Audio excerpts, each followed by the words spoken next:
Hi YouTube, my name is Jack, and today we are going to revisit a topic that I've discussed before on the channel, which is bootstrapping a coven. So a little bit of context for anyone who is new to the channel or new to me. Um, I moved to Salt Lake City, Utah in early 2024. So we're coming up on somewhere between a year and a half and 2 years at this point. And prior to moving to Salt Lake, I had been living in New Jersey, and I had been part of a Gardnerian coven that was based in New Jersey. But when I moved to Utah, I am the only Gardnerian initiate in the entire state of Utah. The closest Gardnerian coven to me is in Reno, Nevada, and that's 500 miles away, give or take. So I have been in the process of trying to get a group started here on my own. And it's going well, but it's really not the ideal situation. The Gardnerian tradition is structured so that covens are run by the partnership of a high priestess and a high priest. And the specifics of what that looks like will vary from one coven to the next, right? They might divide up responsibilities between those two coven leaders in different ways. And there certainly are covens that are run by, a solitary priestess who, for whatever reason, doesn't have a partner available to work with her. But the idealized norm, at the very least, the kind of expectation, the thing that we aim for, is a coven that's run by two people together in partnership. And the High Priestess has pride of place. The High Priestess has kind of the ultimate authority. If there's a disagreement between the two coven leaders, she gets to make the final call. But the idea, the expectation, the hope is that you have two people who are in partnership with each other, who are working together to run the coven. And I find myself in a situation where there is not a Gardnerian High Priestess anywhere within reasonable traveling distance of me. I find myself in a situation where I am kind of running the show on my own. And that's not ideal for a couple of reasons. I've talked about some of them in a previous video, and I will link that up above. Some of it is just gender stuff, right? Like, high priestesses are ultimately the ones who are in charge of covens. I think it is important to Wicca that groups are run by women. I think that's a part of the kind of political theology that underlies Wicca, and it's very important to me. But the big challenge that I've faced in the past little over a year of having an active seekers group, the big challenge that I have come across is just making decisions. Because there are a lot of decisions to be made. And some of those are sort of post-initiatory decisions about, like, the structure of ritual, and do we use this particular prayer, do we not use this particular prayer, how are we going to do this kind of, like, logistical things of just finding kind of the rhythm and the beat of the way that a particular coven does ritual. Because, as anyone who has watched any video on this channel knows, there are a lot of similarities across Gardnerian covens, but there are also a lot of differences, and each coven kind of finds its own way of engaging with the tradition. So some of it is decisions like that, just about, like, how initiatory ritual is done. But a lot of it is not ritual decisions, but decisions about training materials. And do we require people to read certain books? Do we make reading suggested but optional? Do we not have reading at all? What kinds of hands-on exercises are we doing? How do we evaluate when someone is getting close to being ready for initiation? What are the criteria that we use to judge that? How do we communicate to someone if we think that the group is not the right fit for them? Like, these are also, how do we judge if the group is not the right fit for someone? These are decisions that have to be made. Like, there's no default state. There's no kind of avoiding making the decision and just kind of taking the path of least resistance. If you're running a group and you don't want it to collapse, these are decisions that you have to make, and you have to make consciously and thoughtfully. And these are decisions that normally are made by the coven leaders together, right? If coven leaders have a seeker who they think is either not working out or maybe getting ready for initiation in either direction, they have a conversation with each other about that. They talk it over. What are we seeing from this person? What do we want to see from this person? What else would we need to see from this person?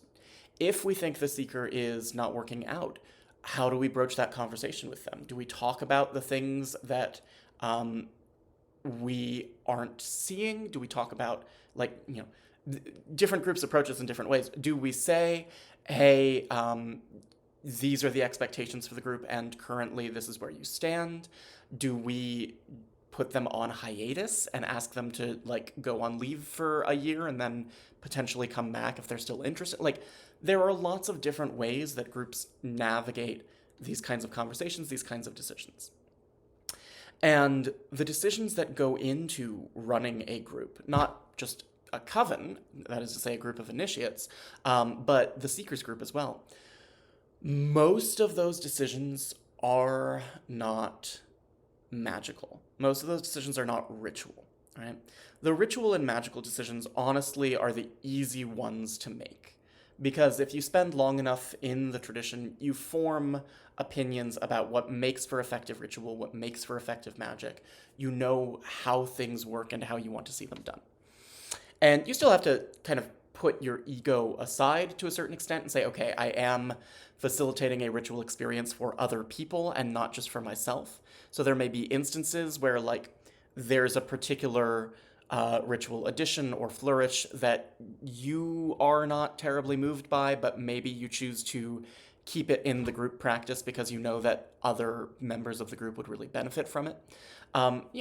Things like that are possible, but by and large, the ritual part of it is easy. The ritual part of it is not where hard decisions have to be made. The hard decisions are the interpersonal decisions and the logistical decisions. The hard decisions are when it comes to, like, having a difficult conversation with someone. And that difficult conversation may be that they're leaving the group, either at their impetus or at yours.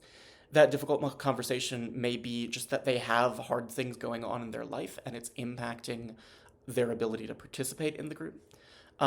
Difficult, right? Like, there are so many conversations that go into running a group and building a community. Because there are so many relationships that have to be cultivated. If you're trying to create a tight-knit community, a tight-knit group like a coven, then you have kind of a number of permutations of different relationships that have to be managed. Even if there are just 4 people, right? You have to manage person A's relationships individually with B, C, and D. Person B's individual relationships with C and D. Person C's individual relationship with D. Then you have to manage the triple relationships of ABC, BCD, and ACD. And then you have to manage the overall dynamic of the 4 people together. That's 10 distinct relationships that have to be cultivated, that have to be maintained, that have to be kept healthy and strong.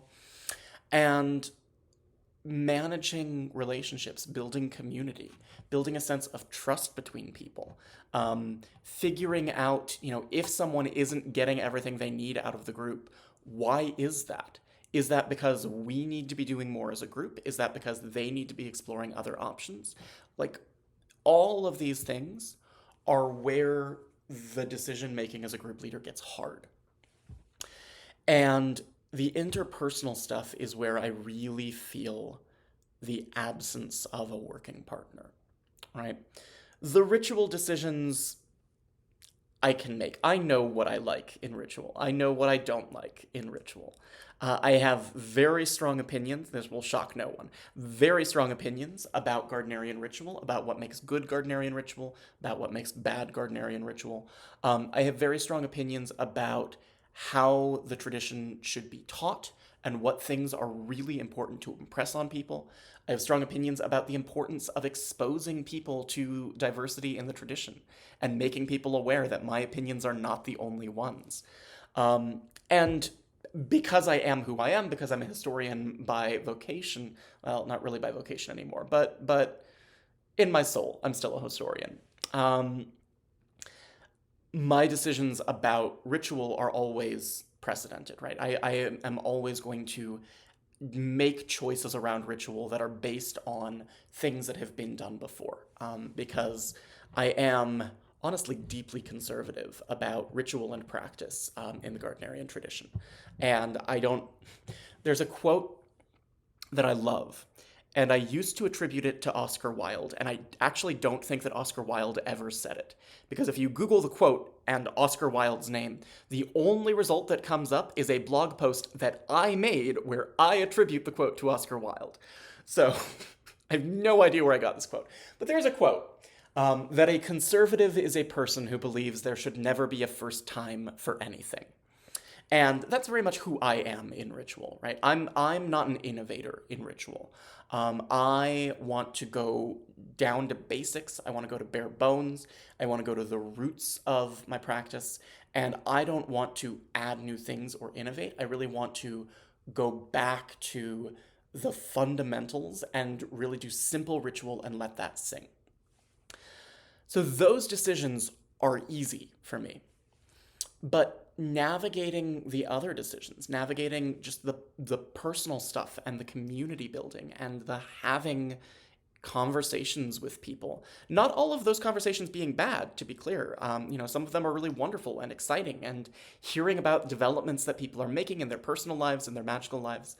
But all of the interpersonal stuff and all of the judgment about how to train people, how to build relationships, how to create and sustain a community. Those are the things where I really feel the absence of a working partner. And I can supplement it to an extent, right? I have a number of good friends in the Gardnerian tradition who are there to kind of serve as a sounding board. I have people with whom I speak frequently about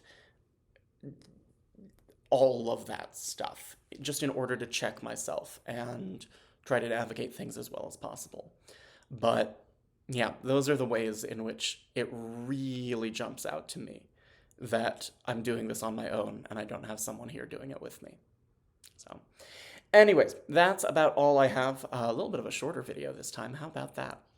Thank you for watching. I will catch you sometime soon. Farewell.